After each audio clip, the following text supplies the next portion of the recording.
नमस्कार मंडळी, पुन्हा एकदा छानशा आणि छोट्याशा ब्लॉगमध्ये तुमचं सर्वांचं खूप खूप स्वागत आहे। तर आज आपण चकलीची रेसिपी बघणार आहोत आणि गेले 35 वर्ष सासूबाई हीच पद्धत फॉलो करतात।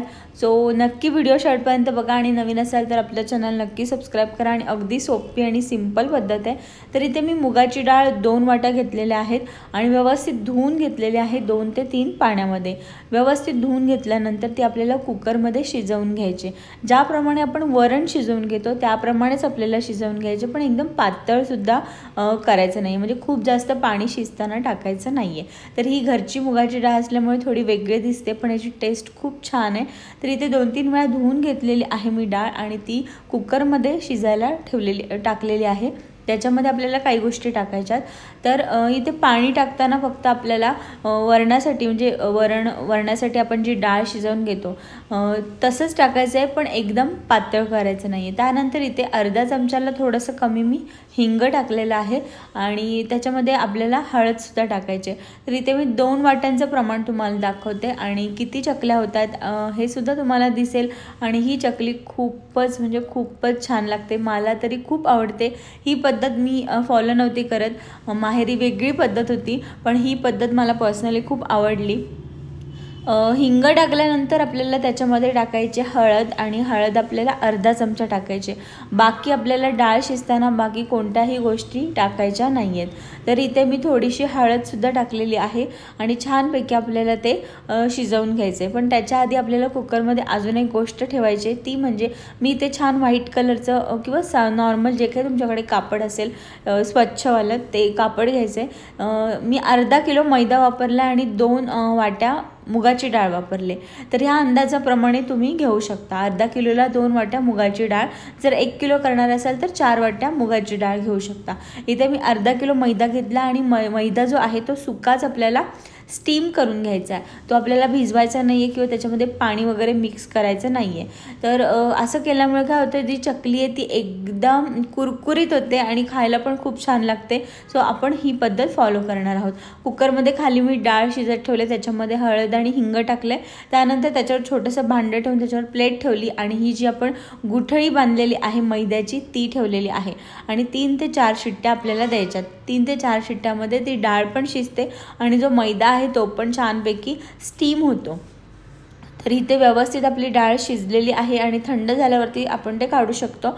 तर इथे माझी डाळ थोडीशी ड्राय झालेली आहे, तर अशी सुद्धा चालेल आणि नॉर्मल आपल्याला वरणाला जशी घेतो तशी सुद्धा चालेल।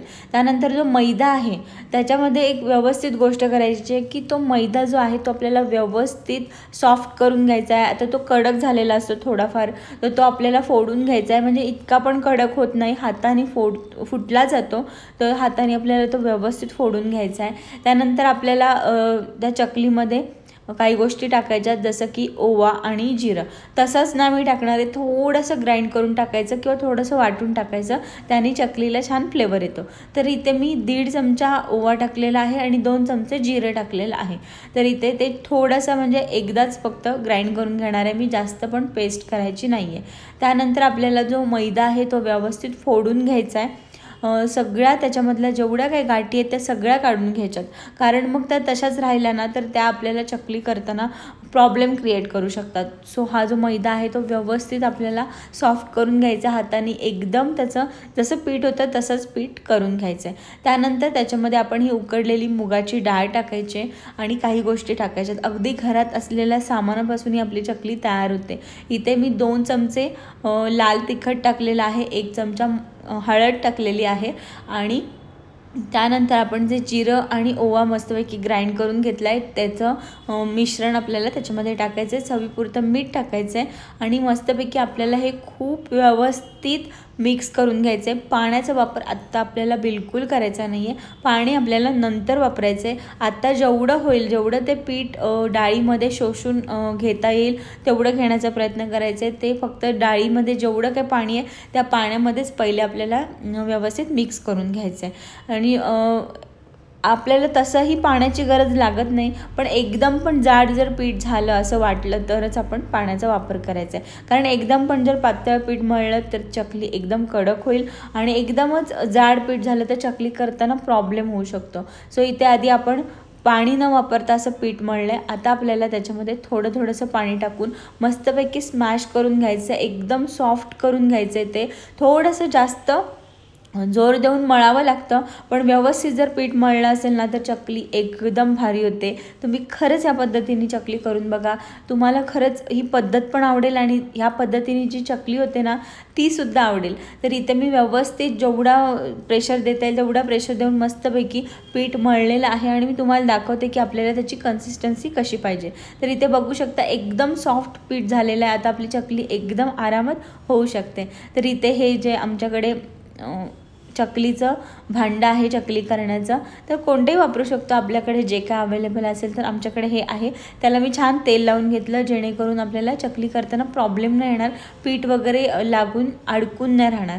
सो इथे मी छानपैकी तेल लावून घेतलं साच्याला आणि त्याच्यामध्ये थोडासा गोळा घेऊन पिठाचा छान पुन्हा तो स्मॅश केला, सॉफ्ट केला आणि त्या साच्यामध्ये भरला.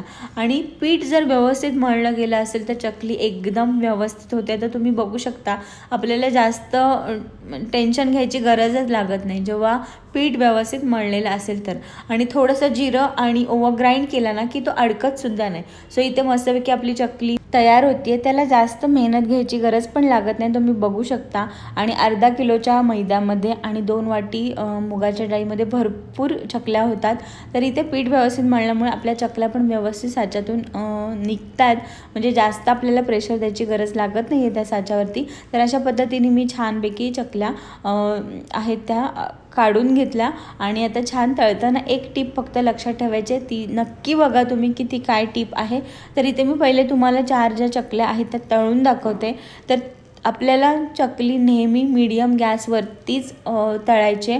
जर कमी गॅसवरती तळली तर ती पूर्ण तेल शोषून घेते आणि ऑफकोर्स मोठा गॅस ठेवला तर त्याचा कलर तर चेंज होतो पण आतून ती कच्चीच राहते. सो जेव्हा तुम्ही चकली आणि तेलामध्ये टाकता तेव्हा ती सारखी मिक्स करायची नाही. आता हे मी तुम्हाला स्पीडमध्ये दाखवते, पण जेव्हा तुम्ही चकली टाकता तेव्हा 30 सेकंद 40 सेकंदासाठी ती तशीच ठेवून द्यायची.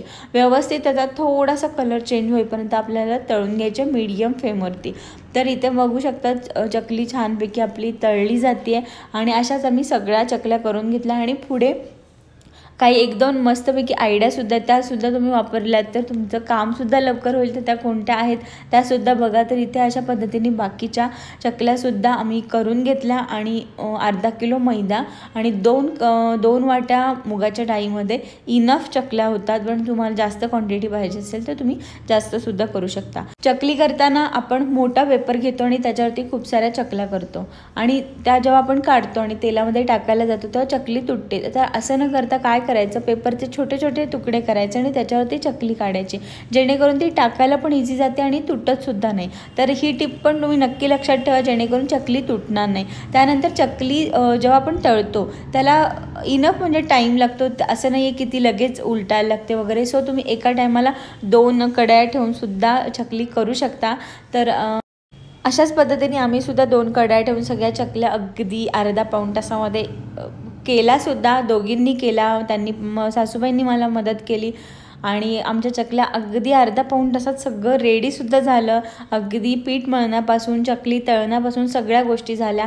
सो तुम्ही अशा पद्धतीने चकली करू शकता आणि ही पद्धत नक्की तुम्ही कधीतरी ट्राय करून बघा. आणि खूप सोपी पद्धत आहे आणि चकली खूप छान होते आणि इतकी कुरकुरीत होते ना की तुम्ही पुन्हा पुन्हा कराल. तर अशा प्रकारे आम्ही आजच्या चकल्या केल्या होत्या. तर तुम्हाला आजची व्हिडिओ कशी वाटली मला कमेंट करून नक्की सांगा. आणि व्हिडिओ आवडली असेल तर लाईक करा, शेअर करा आणि नवीन असाल तर आपलं चॅनल नक्की सबस्क्राईब करा. तर बाकीचे पण आपले फराळाच्या ज्या रेसिपी आहेत, जे व्लॉग आहेत ते सुद्धा आठवणीने बघा.